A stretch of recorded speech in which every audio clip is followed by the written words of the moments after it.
Hi friends, welcome back to మన style. మేము సంక్రాంతి ఎలా జరుపుకున్నామో చూసేద్దాం పదండి. ఇక్కడనైతే మేము ఎర్లీ మార్నింగ్ లేచి ముగ్గు వేసాము. ఆల్మోస్ట్ 2 hours టైం పట్టింది అన్ని ప్లేసెస్లో ముగ్గులు వేసేసరికి. అండ్ సంక్రాంతి అంటేనే ముగ్గు కదా, అలా సింపుల్గా క్యూట్గా ఒక ముగ్గు వేసేసి అలా వచ్చాము. ఇక్కడ మా మమ్మీ నవధాన్యాలు పెడుతుంది ముగ్గులో. సో సంక్రాంతి రోజు మనం అలా పెట్టుకుంటాం కదా. అసలు ఎందుకు పెట్టుకుంటామో మీకు తెలుసా? తెలిస్తే కామెంట్ సెక్షన్లో కామెంట్ చేయండి. అంతలోనే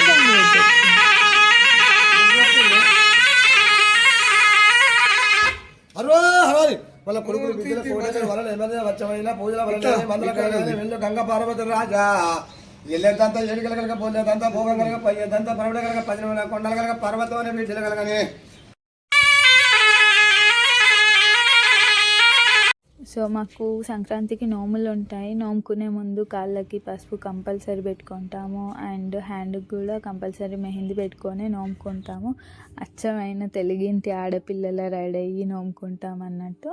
ఇక్కడ మా మమ్మీ చిన్న పిట్టలు పెట్టేసి ముగ్గేసి అక్కడ నోములు పెడుతుంది. ఈ నోములు ఎలా అంటే 13 items తీసుకొచ్చుకోవాలి. ఏదైనా సేమ్ ఉన్నది 13 items తీసుకొచ్చుకొని నోముకోవాలి. అండ్ నోముకున్న తర్వాత వీటి ఏం చేస్తామని అంటే ఒక్కొక్కటి డిస్ట్రిబ్యూట్ చేస్తాం. మనం ఒకటి ఉంచుకొని వేరే వాళ్ళందరికీ డిస్ట్రిబ్యూట్ చేస్తాం. అండ్ మీరు అక్కడ చూసినట్టయితే నేను బూరే చూపించిన కదా, అదే పోలే అండి, నువ్వుల పోలే అది. సో అది తినే నోముకుంటాము కంపల్సరీ. సంక్రాంతి రోజు మేము పోలే అన్నది కంపల్సరీ తినే స్టార్ట్ చేస్తాము. అండ్ ఇక్కడ నేను పసుపుతో గౌరమ్మ చేశాను. అలా గౌరమ్మ చేసుకొని పూజించుకోవాలి గౌరమ్మకు. అండ్ గణపతి అంటే పోక ఉంది కదా, సో మనం దాన్ని గణపతిలో పూజిస్తాం కాబట్టి అలా పూజించుకోవాలి. ఇక్కడ మా మమ్మీ నాకు కంకణం కడుతుంది. కంకణం కట్టి పూజ చేస్తున్నాము.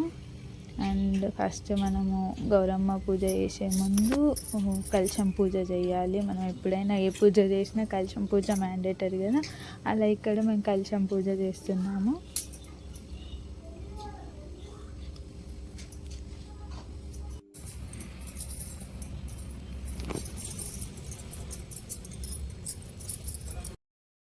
ఇక్కడ మా మమ్మీ గౌరమ్మకి పూజ చేస్తుంది. అలా అన్నీ గంధం, పసుపు, కుంకుమ ఇలా అన్ని వస్త్రము ఇలా వేసి పూజించుకున్నాము. అండ్ ఇది నువ్వుల బెల్లం అండి. నువ్వుల బెల్లం అన్నది మ్యాండేటరీ. నోముకునే వాళ్ళకి తెలుసు నువ్వుల బెల్లం గురించి.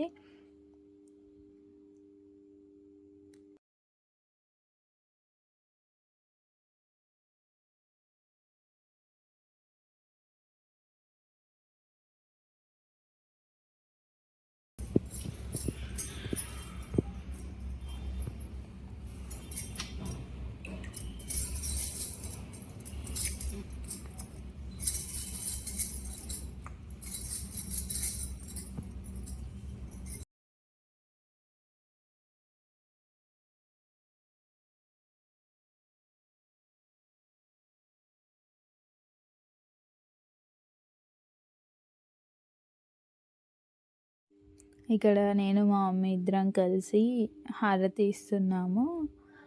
అండ్ ఇలా హారతి ఇచ్చిన తర్వాత అక్కడున్న నోముల నుండి ప్రతి ఒక్క నోము నుండి ఒక్కొక్క ఐటెం తీసుకుంటాం. ఇది ఎలా అంటే పెళ్ళి కాని వాళ్ళు ఒక నోము నోముకుంటారు, పెళ్ళైన వాళ్ళు మాత్రం 2 నోములు అనేవి ఉంటాయి వాళ్ళకి. సో వాళ్ళు 2 నోములు నోముకోవాలి. ఒక్కొక్కటి తీసుకొని పక్కకు పెట్టేసుకోవాలి. దాన్ని గౌరమ్మ అంటాము. ఇలా తీసుకొని పెట్టుకోవాలి. సో ఇది మనమే ఉంచుకోవాలండి. అండ్ వేరే ఏవైతే 12 ఉన్నాయో అవన్నీ కూడా అందరికీ ఇస్తాము. లైక్ మన చుట్టాలకి, పక్కింట్లో వాళ్ళకి, ఎదురింటి వాళ్ళకి అలా అందరికీ ఇస్తాము. నువ్వుల బెల్లం తిని నోరేళ్ళు బతుకు తీయగా తిని తీయగా మాట. సో నాకు ఇక్కడ మా మమ్మీ నువ్వుల బెల్లం పెట్టేసింది. అండ్ మా కజిన్ వస్తే మా మమ్మీ తనకి నోమిచ్చింది, తను మళ్ళీ మా మమ్మీకి నోమిచ్చింది. అండ్ ఇది వచ్చేసి మా ఫస్ట్ నోము ఇవే ఉంటాయండి. వీటిని గురుగురు కొందెళ్ళు అంటాము. అండ్ ఇది 5 years, 7, 9, 11, 13 years కదా నోమిస్తారు.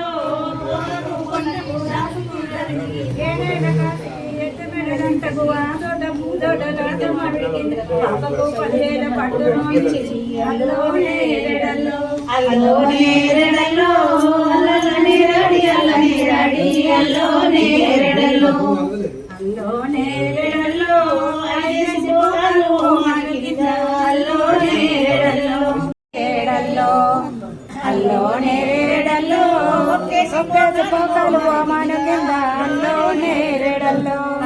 ఇలా దంచిన బియ్యాన్ని కొబ్బరిలో ఆ 5 టైమ్స్ పెట్టేసి కొంగు కట్టేస్తామండి.